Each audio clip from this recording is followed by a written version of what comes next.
ताज्या घडामोडी पाहण्यासाठी सी 24 तास या यूट्यूब चॅनलला लाईक करा, शेअर करा, सबस्क्राईब करा आणि बेल आयकॉनवरती क्लिक करायला विसरू नका।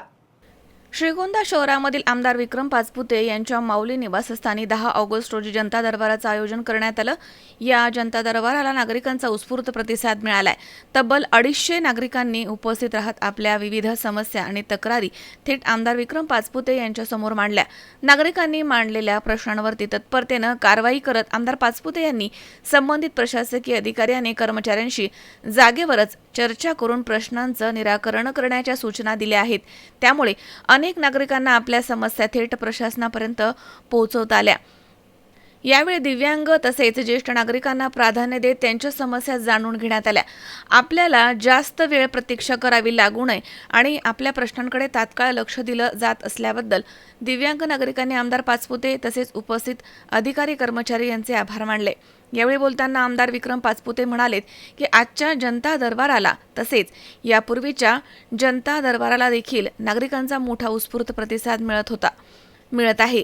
नागरिकांची कामं मार्गी लागतायत, त्यामुळे आणि प्रशासनाकडनं देखील सकारात्मक पद्धतीनं काम केलं जात आहे, त्यामुळे आमचा हुरूप देखील वाढलाय।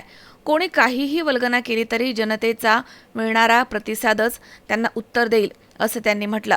जनता दरबारामध्ये येऊन केवळ तक्रार मांडणं पुरेसं नाही, आपल्या कामाचा वेळोवेळी पाठपुरावा करणं देखील तितकंच महत्त्वाचं आहे असं आवाहन देखील पाचपुते यांनी नागरिकांना केलं। संबंधित विभागानं दिलेल्या तारखेला उपस्थित राहून अधिकारी कर्मचाऱ्यांकडे आपल्या कामाचा पाठपुरावा करण्याचं त्यांनी म्हटलंय। दरम्यान नगर तालुक्यात काही नागरिकांकडनं त्यांच्या भागामध्ये जनता दरबार आयोजित करण्याची मागणी होते। जागेच्या उपलब्धतेच्या अभावी आतापर्यंत तिथे जनता दरबार घेता येत नव्हता। मात्र 14 ऑगस्ट रोजी नगर तालुक्यात देखील जनता दरबार घेण्यात येणार आहे असे आमदार पाचपुते यांनी स्पष्ट केले। लवकरच जागेचा पर्याय निश्चित करून त्याबाबत नागरिकांना माहिती दिली जाईल असं देखील त्यांनी म्हटलं। जनतेच्या थेट सहभागामधनं प्रश्न समजून घेऊन प्रशासनाच्या माध्यमामधनं ते सोडवण्याचा प्रयत्न, यामुळे जनता दरबार हा नागरिक आणि प्रशासन यांच्यामधील प्रभावी दुवा ठरत आहे असं चित्र यावेळी पाहायला मिळत आहे। अनिल रामदास कोकाटे, गाव काष्टी, तालुका श्रीगोंदा, जिल्हा अहिल्यानगर। मी आत्ता आपल्या विक्कीदादांच्या जनता दरबार इथं आलो होतो। माझी कंप्लेंट होती की माझे डाक चोरीला गेले होते। त्या संपर्कात 26/7 ह्या दिवशी डाक चोरीला गेले होते। त्या दिवशी आम्ही कंप्लेंट केली, तर ते कंप्लेंटीची नोंद केली होती, तर त्यांनी दक्षता घेतली नाही। पण आत्ता जनता दरबारला आल्यानंतर दादांकडं माहिती दिल्यानंतर त्यांनी ते प्रोसिजर कामाला लावली आणि सरांना सांगून त्यांच्याशी ती मुलाखत घेऊन माझं काम मार्गस्थ लावलं। मी 100% दिव्यांग असताना मला पहिला नंबर आज माझा ॲक्च्युली लागला। मला दोघांनी आपल्याच जनता दरबारच्या कार्यकर्त्यांनी मला स्वतः कडेवर नेलं आणि तिथं पुढं मांडून माझं काम मार्गस्थी लावलं। सतीश उत्तमराव भोटे, राहणार सांगवी तुम्हाला, तालुका श्रीगोंदा, जिल्हा अहिल्यानगर। आज या ठिकाणी आमच्या ग्रामपंचायतीचा विषय होता।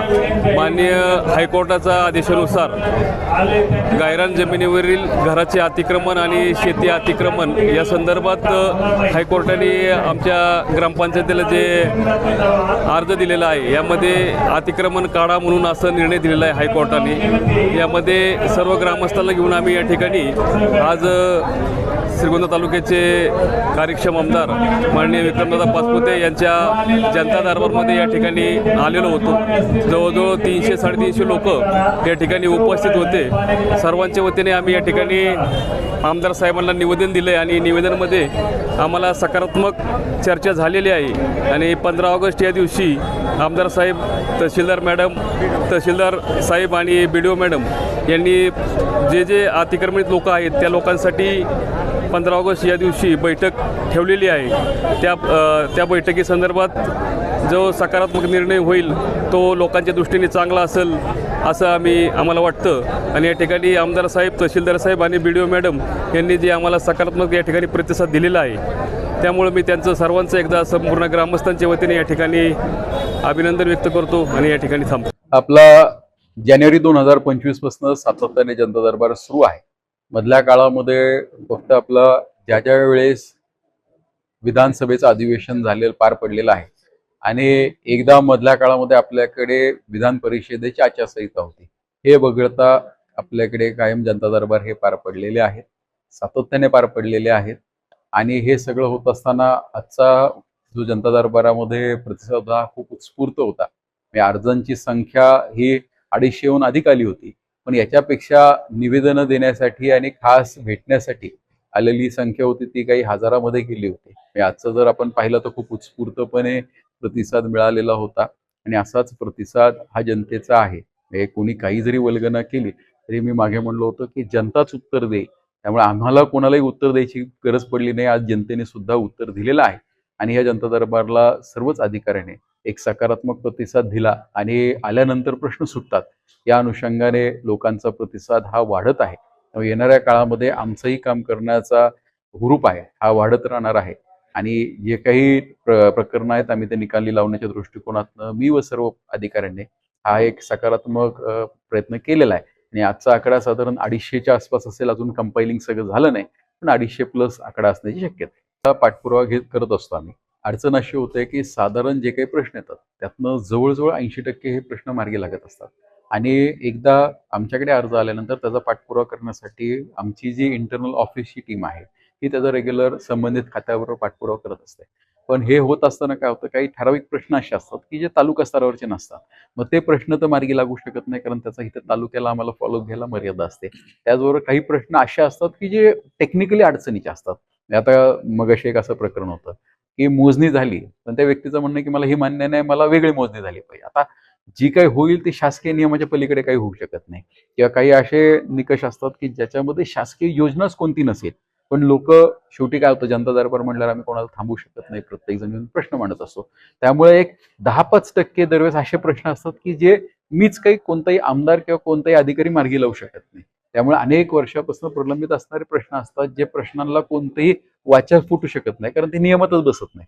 तर नियमात न बसणारी एक 5 ते 10% प्रश्न असे असतात की जी कधीच मार्गी लागू शकत नाही. त्यामुळे असे लोकांचे प्रश्न मार्गी लागले नाही तर त्याला आपण प्रशासनालाही जबाबदार धरू शकत नाही.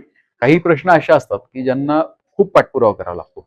माझा अनुभव असा आलाय की काही ठराविक लोक आहेत की जी फक्त जनता दरबार टू जनता दरबार येतात.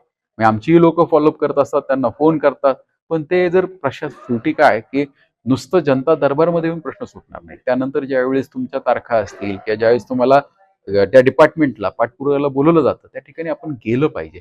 दुर्दैवानं काय होतं की काही ठराविक अशी बोटावर मोजणे इतकी मंडळी आहेत की ते फक्त जनता दरबारमध्ये येतात, आपला प्रश्न मांडतात आणि निघून जातात. पण शेवटी मांडल्यानंतर त्याचा पाठपुरावाही करणं गरजेचं असतं. त्यामुळे असे काही एक 5%च्या आसपास असा आकडा आहे की जे स्वतः पाठपुरावा नाही करत, त्यामुळे त्यांचे प्रश्न राहतात. त्यामुळे ओव्हरऑल सिनेरिओ जर पाहिला आपण तर एक 5-10% ही तालुक्याच्या बाहेरचे प्रश्न असतात. 5 ते 10% हे जे प्रश्न सुटण्याजोगेच नसतात आणि एक 4-5% प्रश्न असे असतात की जे लोक वेळोवेळी तेच लोक असतात, ती फक्त येतात आणि अर्ज देऊन निघून जातात. अशा लोकांनी जर पाठपुरावा केला तर नक्कीच आमचा जो प्रश्न सोडवण्याचा रेट आहे तो 80%च्या पुढे सुद्धा जाऊ शकेल, अशी अपेक्षा व्यक्त करायला काय हरकत नाही. दिव्यांग बांधवांसाठी आम्ही स्पेशल केस असं करतो, दिव्यांग असतील आणि अतिशय वयोवृद्ध असतील तर त्यांना इमिजिएट प्रायोरिटी दिली जाते. म्हणजे बाहेर नोंद केली तर त्यांना आम्ही कोणताही नंबर न लावता त्यांना थेट, म्हणजे ज्याला आपण फास्ट ट्रॅक म्हणतो, तर फास्ट ट्रॅकमध्ये त्यांना घेतलं जातं.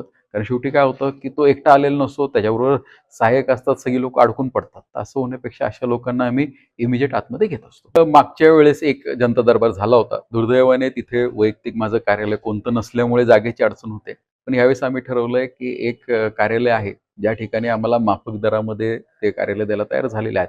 तर 14 ऑगस्टला आपला नगर तालुक्याचा जनता दरबार हा पार पडणार आहे आणि त्याचं कार्यालयाची माहिती वगैरे सगळी ती आज एकदा कन्फर्मेशन झाली तर आम्ही ती आमच्या सोशल मीडियाच्या माध्यमातून व्हायरल करणार आहोत. सुहास कुलकर्णी, सी 24 तास, श्रीगोंदा.